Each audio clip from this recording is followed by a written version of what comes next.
हे दोस्तों, हाय, welcome back. अभी आप जो सुन रहे हो, देख रहे हो और उस इंफॉर्मेशन को एनालाइज करके रिएक्ट कर रहे हो, इसमें आपको कितना टाइम लगा? Fraction of seconds. और ये कारनामा है हमारे पर्सनल सुपर कंप्यूटर का, यानी कि ब्रेन का। सो आइए जानते हैं आज कुछ interesting facts about our brain. Number 1, हमारे बॉडी का सबसे फैटी ऑर्गन है हमारा ब्रेन। ये नियरली 60% फैट से बना होता है और उस फैट का 20% बना होता है very special omega 3 fatty acid से, जिसे कहते हैं docosahexaenoic acid, in short DHA। Number 2, हमारी सेंट्रल नर्वस सिस्टम न्यूरॉन्स और ग्लिया सेल से बनी होती है। इनमें जो की प्लेयर्स होते हैं वो है neurons. Number 3, neurons are information messengers. ये इंफॉर्मेशन ट्रांसफर के लिए इलेक्ट्रिकल इंपल्स और केमिकल रिएक्शंस का यूज करते हैं। नंबर 4, आपकी नींद महसूस करने का कारण ब्रेन में प्रेजेंट एडेनोसिन नाम का केमिकल है। ये जब हम अवेक होते हैं तब हमारे ब्रेन में बनता है और इसकी लेवल बढ़ने से हमें नींद आती है। अच्छी नींद लेने से एडेनोसिन का लेवल गिर जाता है और जागने के बाद आप फ्रेश महसूस करते हैं। नंबर 5, हमारा सबकॉन्शियस माइंड कॉन्शियस माइंड से 30,000 गुना अधिक शक्तिशाली है। हम 90% डिसीजंस अपने सबकॉन्शियस माइंड से लेते हैं। हम इसे मेडिटेशन और योगा से और भी स्ट्रांग और पॉजिटिव बना सकते हैं। नंबर 6, ब्रेन सर्जरी बिना एनेस्थीसिया दिए भी की जा सकती है। हाँ, आपने सही सुना। क्या आप जानते हैं ब्रेन में कोई पेन रिसेप्टर्स नहीं होते हैं, यानी कि हमारा ब्रेन कोई दर्द महसूस नहीं कर सकता। सिरदर्द का दर्द एक्चुअली आसपास की त्वचा, जोड़ों, साइनस या मसल्स की संवेदनाओं के कारण होता है। नंबर 7, मनुष्य के ब्रेन का 73% हिस्सा पानी से बना होता है। शरीर में 2% भी पानी की कमी होने पर हमारा फोकस, मेमोरी और इफिशियंसी अफेक्ट होती है। नंबर 8, ब्रेन में प्रतिदिन ऑन एन एवरेज 70,000 थॉट्स आते हैं और हमारा ब्रेन इसे प्रोसेस करता है। ऐसा पाया गया है कि इनमें से 70% थॉट्स नेगेटिव होते हैं। हमारा दिमाग जीवन के पहले वर्ष में अपने आकार से 3 गुना बढ़ता है और ये लगभग 18 साल की एज तक बढ़ता रहता है।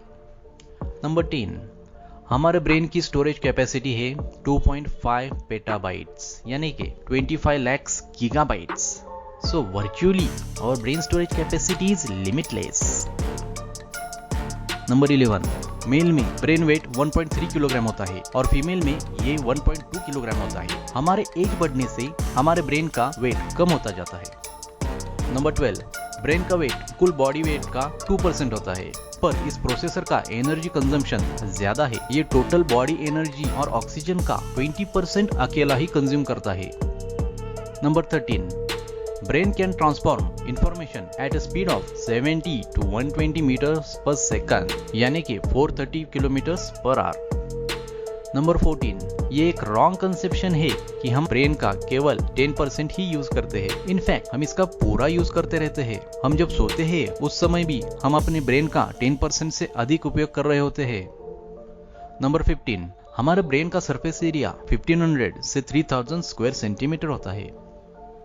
नंबर 16, हमारा दिमाग लगभग 15 से 25 वैट्स की इलेक्ट्रिसिटी पैदा करता है। नंबर 17, ब्रेन में 1 सेकंड में 1 लाख केमिकल रिएक्शंस होती है और this is the one reason due to which हम चीजों को समझ के इतने फास्ट रिएक्ट कर सकते हैं। नंबर 18, सामान्य तौर पर पुरुषों का ब्रेन साइज महिलाओं के ब्रेन साइज के आकार की तुलना में 10% बड़ा होता है। नंबर 19, अल्बर्ट आइंस्टाइन के ब्रेन का वेट 1230 ग्राम था, जो कि नॉर्मल पर्सन के ब्रेन वेट से 100 ग्राम कम था। नंबर 20, यदि ब्रेन में 8 से 10 सेकंड के लिए भी ब्लड सर्कुलेशन थम जाए तो हम बेहोश हो जाएंगे। ब्रेन का ऑक्सीजन सप्लाई अगर 40 से 180 सेकंड तक थम जाए तो brain cells starts dying and can cause permanent brain damage और even death if it didn't get oxygen supply for 3 minutes. Number 21, helmet पहनने के बाद भी किसी दुर्घटना में ब्रेन इंजरी होने के चांसेस 80% रहते हैं। नंबर 22, हमारे ब्रेन में लगभग 86 बिलियन ब्रेन सेल्स होती है। नंबर 23, हमारी आंखें जिन इमेजेस को देखती है उन्हें प्रोसेस करने में हमारा ब्रेन 13 मिलीसेकंड से भी कम समय लेता है। ये समय पलक झपकने में लगने वाले समय से भी कम है। नंबर 24, हम सबका ब्रेन एक सा नहीं होता। इंसान के ब्रेन में पाई जाने वाली झुर्रियों की बनावट भिन्न होती है। इन रिंकल्स की बनावट के कारण हमारा ब्रेन सही प्रकार से प्रोसेस कर पाता है। जब भी हम कुछ नया सीखते हैं तो ब्रेन में नए रिंकल्स बनते हैं, यानी कि इन रिंकल्स और हमारे IQ का डायरेक्ट कनेक्शन है। यानी कि इन शॉर्ट, ज्यादा रिंकल्स ज्यादा IQ। नंबर 25, किसी के द्वारा इग्नोर या रिजेक्ट किए जाने पर हमें ठीक वैसा ही महसूस होता है जैसे कि चोट लगने से। That's all in today's video, guys. Thanks for watching the video. Please do subscribe our channel, and if you like the video, please hit the like button. We will meet in next video with such interesting facts.